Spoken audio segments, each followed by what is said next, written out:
That we're actually the only studio that's really outside, inside. I mean, I'm being from Buffalo, New York. I moved to California and I started working at A&M. You know, we were in these studios and it was like, I might as well be in Alaska. You know, you work 18-hour days and you're in this cave. It was like after a while I had to quit. I couldn't take it anymore. And every room here you can see is outside.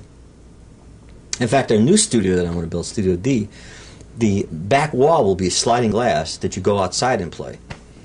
You know, you can be on the lawn, play your guitar, do your vocals outside, do anything. Or leave the door open and record. We're in California, man. Be outside. Good morning. Music business, 1:30 in the afternoon, it's still morning. Good morning. My name is Buddy Brundo. I'm the owner of Conway Recording Studios. And I just thought I'd start this interview with what these desks can do now. This is the new Neve 88R. And this is a diagnostic test on the faders that all move by themselves. And it just takes one button to stop it. Pretty interesting stuff.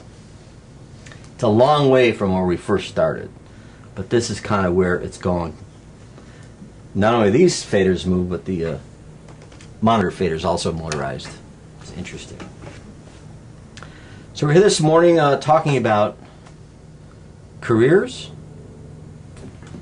I've had a wonderful career, and I think it was a great business to be in. It was very fulfilling to be in the music business in the 70s, the 80s, the 90s, and the 2000s. I know talking to the Isley Brothers the other day, and they said, "Buddy, you know, we did a record here in every decade for 4 decades." It was like, oh my God, what happened? You know, it just seemed like yesterday. There's a number of positions to have in the studio, and you can start with me, the chief. The big cheese, actually. That's the right. Was that the word? Yeah, the big cheese. It's on my card, the big cheese. Actually, we start there, and then it goes to traffic manager, which is a girl who or guy that books the studio, talks to clients, makes sure all the billing is done correctly, and then she usually has an assistant that's like a phone person. And then we have 3 technicians here. The chief technician, and he's got 2 other people working for him. And then we have our second engineers here are outside independent contractors. We might have 15 of those that we can use in a normal course of a year, probably 15 or 20 different independent guys. And then we have maybe 6 runners on staff that go for food and, you know, assist the assistants. When they get to a certain point, they can come in the room. But usually fresh kids right out of school, they really don't know pretty much when to shut up. I think is the biggest problem, is they just don't, you know. And once they figure out how things work, then we can let them in the room and they can start coiling cables and putting mics away. But I think at that point in time, they still don't realize how to handle a $20,000 microphone or really how things really work. And I find that most of the kids coming out of school are not really detail-centered. They're still sloppy, and engineering is very, very, very, very, very precise. It's that extra little, and that you learn from the ground up. That is, when you sweep the floor, that means the corners also.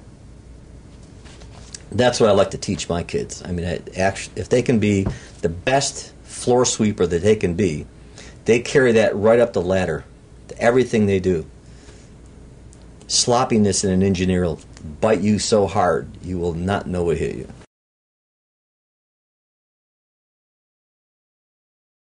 Runners or graduates, recent graduates, we like to take for a while, and they can learn how a studio operates and learn how to deal with other artists and employees, and kind of get a more precise lingo of what happens here in a studio. And they're here maybe 6 months or a year learning that, and along that time they get to work a little bit at setting up microphones and tearing down other, you know, things that we need done.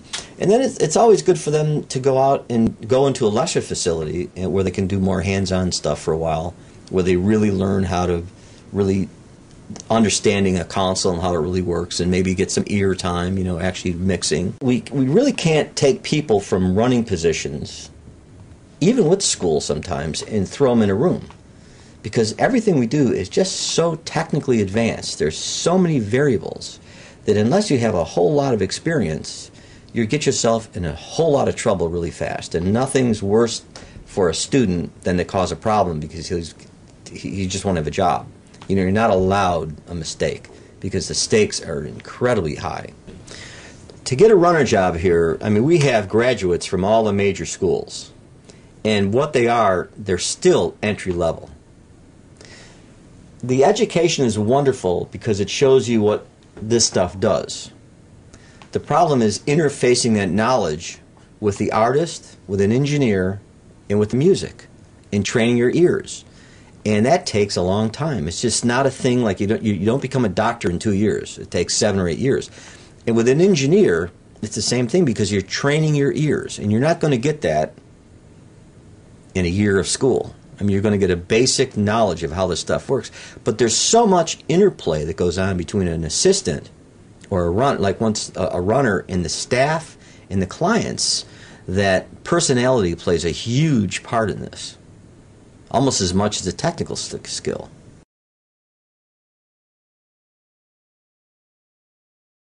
An assistant engineer, it is being on top of everything. It's like covering the bases.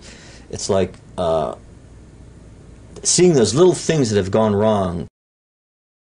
It's good to keep an eye on every little detail that happens here, and there's always a million of those details, whether all the tracks are aligned correctly, if they're all in record correctly, if the synchronizer's not at 29.95 but 30 with house sync. It goes on and on, all these details. And when one of those details there's a mistake, the consequences are huge. So those are the kind of things that we run into. You have to be very personable. You have to be able to cover an engineer. You know, you have to be able to help an engineer even though he doesn't know it. And to do that, you really have to have knowledge. I mean, all my assistants here, second engineers, are all engineers. You know, they all have engineered in other studios. I mean, that's the level of assistant that I need here.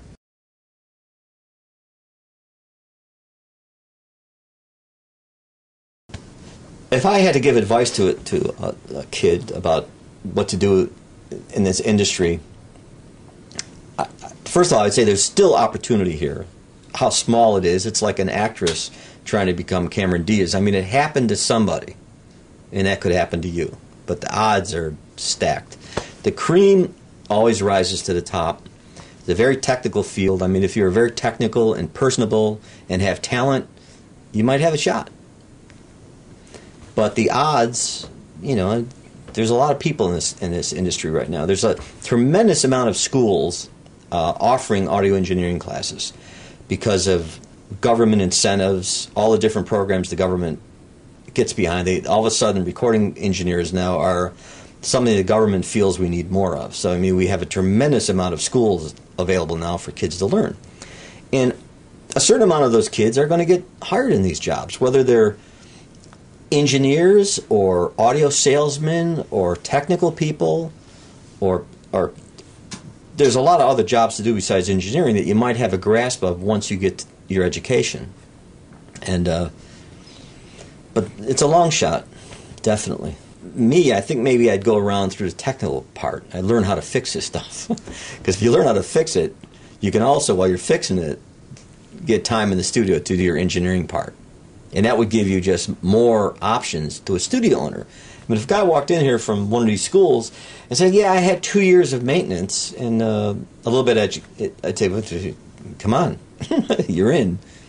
Just that most students that come here do not have a clue about the technical aspect. And that kind of, right now, is not a plus. There's a huge need for qualified technicians. Huge need. We don't really have any. And it's just a problem because most people, we don't really have enough technical people that really know how to fix this stuff. This is all what's called surface mount equipment that everything's built right on the module. So it's layered, but it can be fixed. And these are very complicated. The wiring's very complicated. Fixing this gear is very complicated. And not that many people do it, and you can make a lot of money doing it. You know, $50 to $75 an hour is not unheard of for a good technical person.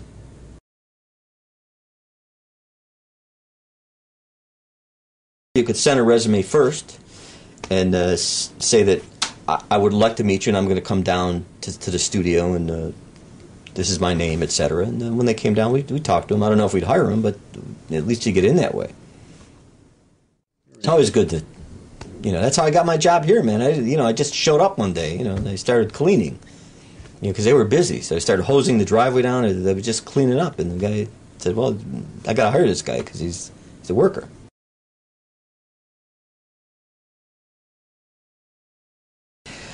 We don't know. I mean, there might not be a future for this facility, but there'll always be a future for people that make records because they'll be making them in someone's garage or someone's living room. There's also a big future for live engineers. I mean, guys that do this also for live venues. It's the same discipline.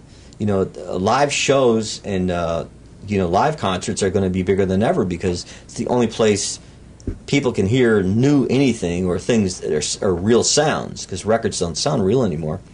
So there's a tremendous need for live engineers, guys that can mix shows. And there it's even more intense because if anything goes wrong, you have to take care of it. You got to be really fast on your feet. You just can't. I mean, it's live, man. You can't make mistakes. So there's a need for that.